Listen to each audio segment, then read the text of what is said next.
Assalamualaikum warahmatullahi wabarakatuh. Bertemu lagi dengan saya Derianto di pertemuan kita hari ini di mata kuliah Kepabeanan dan Cukai. Untuk lebih tepatnya, kita akan membahas tentang konsep umum dan fasilitas gitu ya, dan juga audit dari kepabeanan itu sendiri.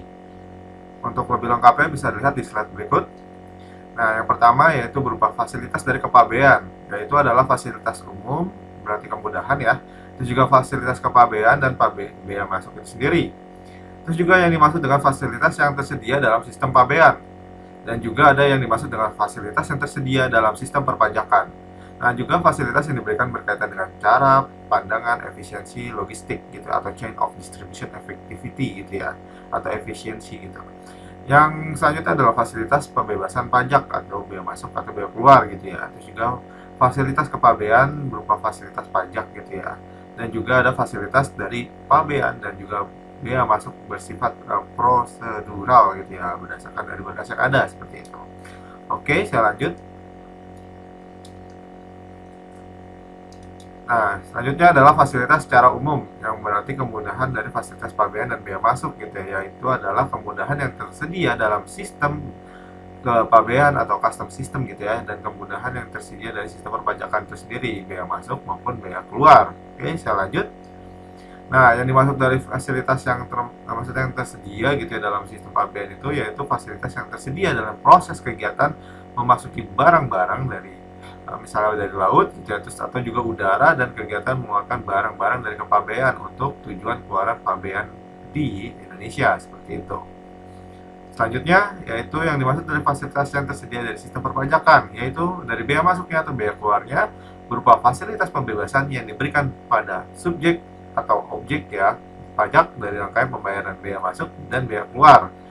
Ada berbagai alasan dari pemberian pembebasan bea masuk atau bea keluar itu sendiri, seperti karena perekonomian negara yang menghendaki demikian ya. Terus juga ada beberapa yang karena sopan santun internasional, karena kembali demikian. Terus juga ada dari asasnya itu tuh, hak asas kemanusiaan dan kepatuhan dari kemanusiaan itu sendiri. Ada juga alasan dari konvensional internasional gitu ya. Oke, saya lanjut ya.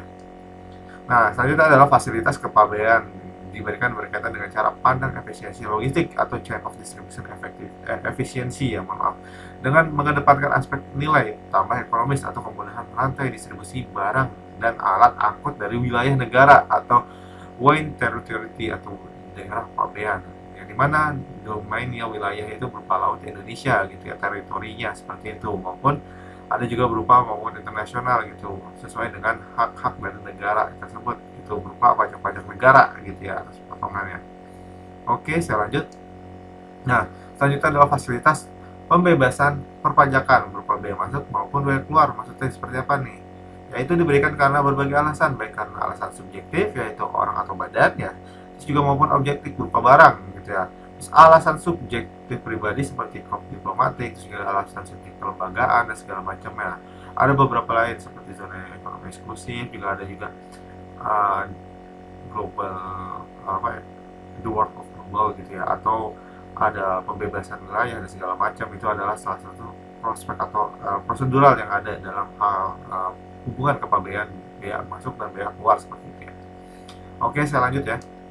Nah, ini juga selanjutnya adalah fasilitas pabean gitu ya, dan fasilitas perpajakan bea masuk dan bea keluar gitu ya. Walaupun sama bermakna kemudahan, akan tetapi alasan pemberian fasilitas itu berbeda, yaitu ada jenis fasilitas pabeannya, terus diberikan dari rangka mendukung efisiensi sistem rantai distribusi barang, baik laut maupun udara, termasuk juga negara-negara kepulauan seperti di Indonesia seperti ini. Jadi ada beberapa konteksnya. Dengan demikian, sistem pemberian dari fasilitas dan implementasi yaitu berupa pengawasan yang berbagai dengan beberapa alasan ya yang memberikan dari fasilitas pemberian dan pemberian fasilitas perpajakan dari bea masuk gitu ya.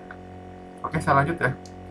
Nah, selanjutnya ada fasilitas pabean dan bea masuk bersifat prosedural, yaitu adalah membahas fasilitas yang berkaitan dengan importasi atau pengeluaran barang dari kawasan pabean atau kawasan berikat atau kawasan perdagangan bebas dalam rangkaian bantuan baik barang impor, pengusaha, asosiasi pengusaha yang meningkatkan efisiensi dan daya saing bisnis gitu ya, dan juga beberapa tugas lain dari bea cukai gitu ya, dari informasi pabeannya dan sistematik logis dan segala macam seperti itu. Selanjut ya. Nah, di sini berupa dari audit kepabean. atau audit bea cukai atau kepabeanan dan cukai adalah audit yang didasarkan oleh DJBC ya atau Direktorat Jenderal Bea Cukai, terus Kementerian Keuangan Republik Indonesia. Audit ini merupakan audit kepatuhan atau audit compliance gitu ya, yaitu audit yang dilakukan untuk menguji kepatuhan atau ketaatan auditi gitu ya. Auditi yaitu orangnya gitu ya.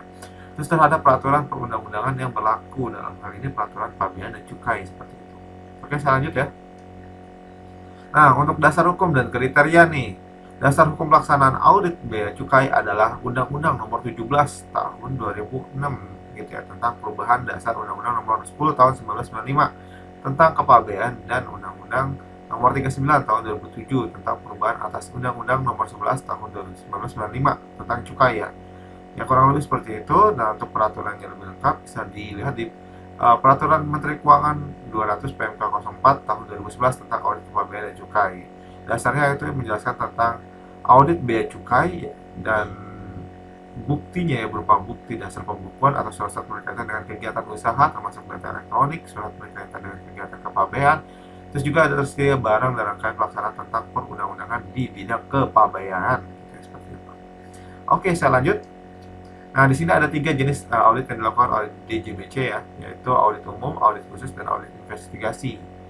Untuk audit umum, yaitu audit memiliki ruang lingkup pemeriksaan secara lengkap ya, yang menyeluruh terhadap pemenuhan kewajiban kepabeanan dan cukai berdasarkan dari DROA atau daftar rencana objek audit ya, gitu ya. Terus juga audit khusus adalah audit yang berkaitan dengan lingkup pemeriksaan tertentu berdasarkan dari kewajiban pabean dan cukai berdasarkan secara sewaktu-waktu. Terus juga yang ketiga adalah audit investigasi, yaitu audit dilakukan untuk menyelidiki dugaan tindak pidana kepabean atau cukai yang dilakukan secara sewaktu-waktu dalam hal terdekat indikasi tindakan pidana. Jadi ada indikasinya dulu gitu ya, seperti itu.